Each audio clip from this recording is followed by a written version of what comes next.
your atmospheric black metal tones sound muddy, lifeless, or just a little bit boring, you're probably making one or more of these 5 mistakes. Now, it's important to understand that atmospheric black metal tones serve a different purpose than other types of black metal tones or death metal guitar tones. They're all about emotion, movement, depth, therefore the term atmospheric. It's for this reason that they tend to be easily screwed up. Keep watching this video because I'm going to go through all the mistakes and then I'm going to show you how to fix them by crafting a tone for you right now live. And at the end of all of that, there's a little bit of a shortcut that I can give you at the end of the video. So keep watching. So mistake number 1, way too much gain. Part of the style of atmospheric black metal is tremolo picked chords. These are those big fat chords that you're playing all the time and you're always tremolo picking. As such, you're not doing a lot of chuggity chug chug or Morse code on the low string, and also because black metal generally is played in a higher tuning, you really want note definition, not a lot of gain. Too much gain translates, because you're doing all this big sweeping picking and tremolo picking, you're gonna lose the note definition in the pick attack. Therefore, everything you're doing is just going to be washed out. And while you might be able to hear, that you're moving across the neck and you're playing notes, you're not going to hear any individual dynamic of the note being played. What you want to do is you want to dial the gain back more than you probably think. And remember, because you are going to be layering these guitars anyway, you're going to be stacking rhythm guitars and you're going to be stacking reverb because of these rhythm guitars. So the goal is to keep the guitars as relatively clean as possible so that when all the layering and the effects coming on the back end, you still have a clear, discernible guitar tone. The one caveat I would make here is if you're doing lead melody stuff, you probably will need to add a little bit more gain there. But in terms of rhythm guitars, keep the gain under control. Mistake number 2 is too much low end. Now, because we're going to be adding reverb and we're going to be tremolo picking all the time, the last thing that we want to do is cover all that in mud.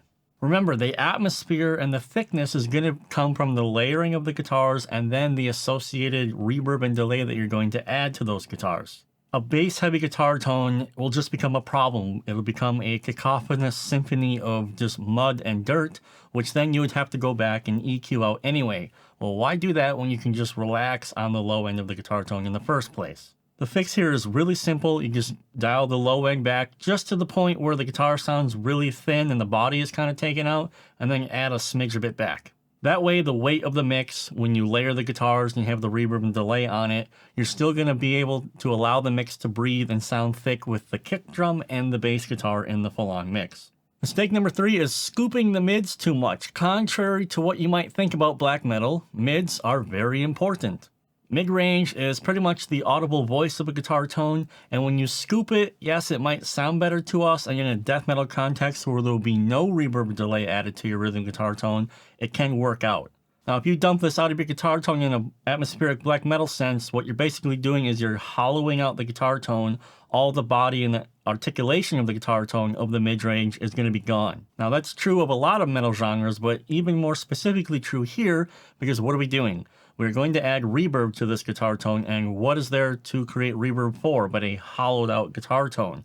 What's going to happen is you're going to make that low end bump even louder, because when you're scooping the guitars, the lows and the highs become accentuated. So you're adding reverb, and then you're just creating more of a problem for yourself in the mix. You want to dial in just enough reverb so your guitar tone is discernible and you can hear the notes that are being played on your guitar. This is very important because when you add reverb, that's what's going to be reverbed in the mix. And if you have no note clarification or tonality at all, the reverb's just going to create a sloppy mess and you're not going to hear anything. Now, we've been talking about this reverb a lot. Mistake number 4 is too much reverb. Now, I know that you don't want your guitars to sound too flat or dry or dead, but you should keep in mind also the BPM of black metal. If you have a very fast melodic or atmospheric black metal song and you're blasting all over the place, and then you're going to put reverb on the blast beats and then reverb on the vocals and then reverb on the rhythm guitars, that's all accumulative, okay? It's all going to stack and add on to each other, and then you're going to write to me and go, Scott, I can't hear my fucking guitars. I put the reverb on like you said, and I can't hear anything. Well, it's because you're putting way too much reverb on all of your elements. Remember, it's all a collection of elements here. The guitar tone, yes, needs reverb, but be careful with it. All you're trying to do with the reverb and the delay and whatever else that you're going to add on to your rhythm guitar is you want to create the emotional depth. So you can have a nice dark plate or a nice dark reverb that accentuates the guitar tone like it's part of it. Remember, because now we're creating an overall guitar tone, an overall sound. So in that sense, the reverb should be attached to the guitar tone and be a part of the combination of the guitar tone. It shouldn't be guitar tone plus reverb, and then the reverb is like way over here and it becomes its own instrument. It's part of the overall guitar tone, so you need to be careful with the reverb. Mistake number 5 would be going crazy with effects in general. So we just talked about too much reverb. Well, you can have too much reverb with too much delay, with too much chorus or other modulation effects. You can go overboard with this. Once you start stacking all these things and you add too much of all of it, the effects become a soup sandwich. So instead of creating atmosphere, you'll just create something that's unarticulated and actually not even interesting to listen to. My recommendation would be pick one reverb, probably within the plugin itself, or even the delay within the plugin itself, and dial them in such a way where they are part of the guitar tone, not a separate entity from it. So let's quickly go over all the mistakes here. I will build a tone for you from scratch right now before your very eyes, like a magic trick. So let's start. First thing we're going to do is we check the cab. It's black metal, right? But it's atmospheric black metal. We want to have enough articulation in there, but not too bright. It just so happens with the Pliny here, the 57 and the 160 is a great combination. Let's dial in the 57 first.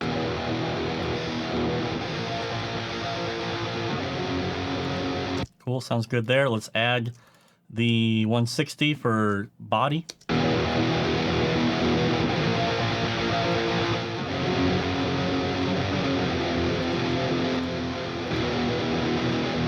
So the 160 is actually handling a lot of the mid-range aspect of the guitar tone, giving it more body. Fantastic starting point. So here is the decision that you need to make. Are you just going to use the amp simulator itself without a drive or a boost pedal, or are you going to use the boost pedal? I would argue that using just the amp by itself will be more organic sounding, and it's not going to be as pushed or pegged or flat sounding because the boost is going to really drive the amp. Let's start dialing this in without the boost pedal and see what happens. So as you can hear, we are using a tremolo picked rhythm guitar example here that what you might use if you were doing a atmospheric black metal track. So here we go.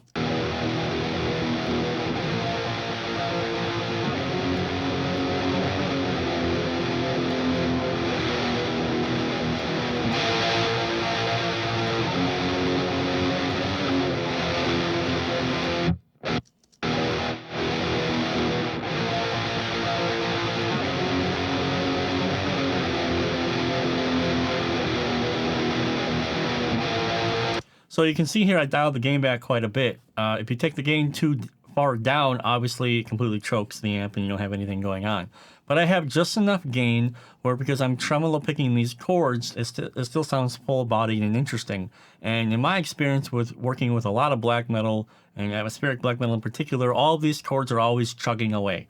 So I go on the low-end side of the gain just because to me it sounds better and more clear. Now that's without the boost pedal. If we engage the boost pedal, turn the drive all the way down, level down the middle, tone down the middle, these are my default settings that I typically use.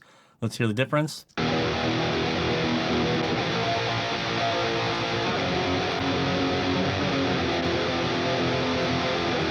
So we've actually added some more distortion. We thinned out the guitar tone even more. We might need to go back and add some bass.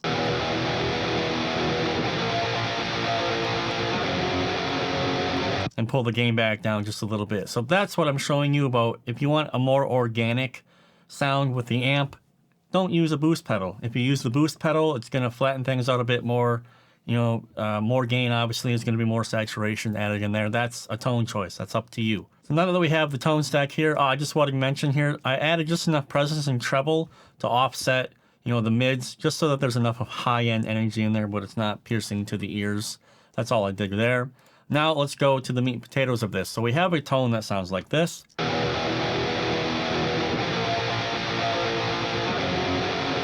Sounds pretty cool. I'm actually going to turn the drive off. I liked it without.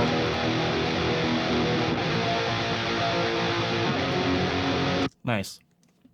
I would recommend starting with reverb first. So here's a couple things about reverb. You want to, again, make it part of the guitar tone. So watch your mix knob, watch your pre-delay if you have something like that. Pre-delay might be cool where you can preserve the initial transient of the guitar tone, and the pre-delay comes in right after the initial transient. And then check your low pass and high pass filters here. This is how you can also change the character of a delay. So here we have a high cut. By turning all this all the way down, we can deaden or darken the reverb a little bit. Typically, we'll want to use some kind of dark plate or a darker sounding reverb. It'll blend in better with the guitar tone. So let's turn the reverb on. Let's crank the mix so you can hear what's happening.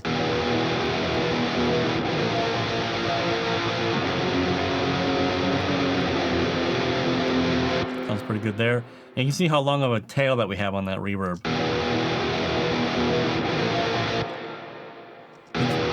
The decay here is actually pretty good. Typically, I would just have the decay to where when the guitar riff stops, maybe it goes for like half a measure, something like this, or more of like a measure at the most. Because remember, it's always cycling. You're adding to the depth of the guitar tone here. So if you had a shitload of reverb and it decays forever, it's going to get messy. So you need to be careful. I mean, that sounds pretty cool. We're thickening it up. This will be like a thickener right here.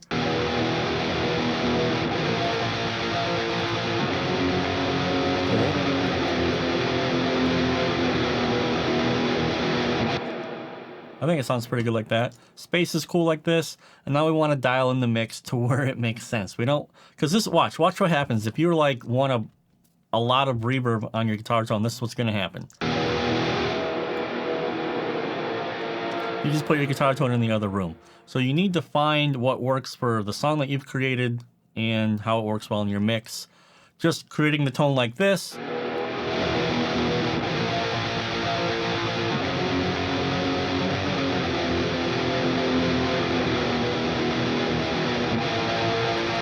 Actually, right there sounds pretty decent to me.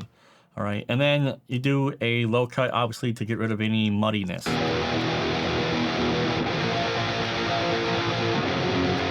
there's a little bit of rumble there.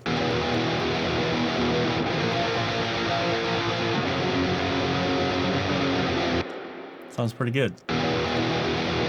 So here's without.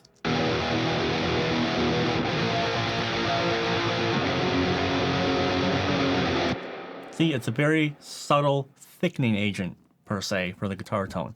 Now, what you can do is you can also add some delay here, which I have right here. One thing I would recommend right away is do not do a ping pong delay, because then you're going to get this effect.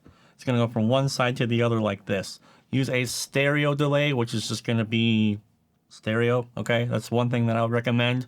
Probably recommend a delay time pretty fast. Something that would make sense for the tempo of your song. So I'm just doing 120 BPM right here.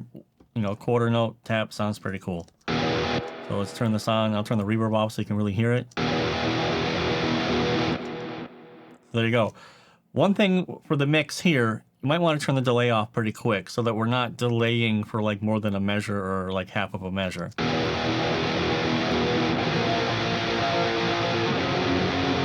Because every time the chord changes, it's still playing the chord previous, right? And you could get some nasty just clashes here based on what you're playing.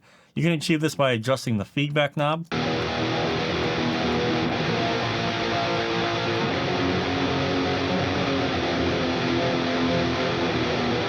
And that actually sounds pretty good.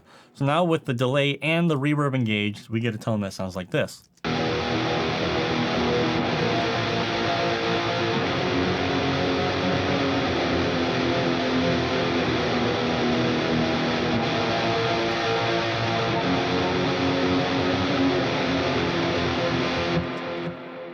Nice, sounds pretty good. Now I have included another example here with leads in it just to show you where maybe you might need to increase the gain a little bit, or even a boost pedal if you want to do that. So in this particular example, we can hear like there's just not enough sauce on the guitar tone, so let's increase the gain.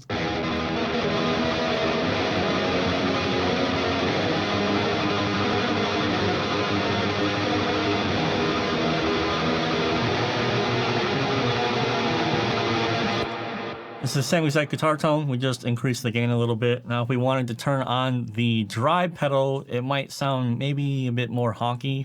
Don't know. Turn it on, let's see.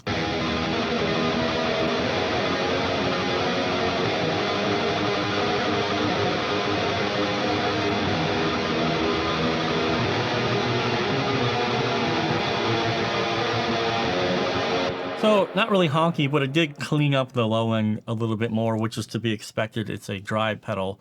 And then you might need to come in here and add a bit more bass. But this is the back and forth that you're going to have to go through on your own time to see what works well in your song. But there you go. That is a atmospheric black metal guitar tone that I made for you, I don't know, in like 5 minutes here live on the channel before your very eyes. So remember, yes, atmospheric black metal guitar tones, you do want reverb, you do want delay, you want this depth, you want all these things in there. But don't forget that your guitar tone and what you're playing, it should be discernible. All right, you should be able to hear what the hell you're actually playing. Because when the drums are in there, when your bass is in there, when your vocals are in there, or your synths or keyboards or orchestral things are in there, and you put reverb on all of that, you still need to have guitar parts that are discernible. So remember that. Now, if all that sounds like a big fat ball ache and you don't feel like dicking around for hours tweaking amp simulator settings, I've created a full preset pack called Atmospheric Black Metal Volume 1 for Neural DSP Archetype Pliny X. I spent a couple days putting these presets together, drawing inspiration from some of the greatest atmospheric black metal bands, and these are built specifically to bring a raw atmospheric energy, not overproduced sounding, something that you can use right now to write music. So if you'd like to skip the hours of tweaking and practicing and all that other bullshit, and you just want to write music today, tonight, this weekend, link down below to the preset pack. They're just $10, super affordable, so you can grab them, skip all this if you want to, and just start writing music. That'll do it for this one, guys. Really hope you enjoyed the video, and I'll see you in the next one. Have a good one.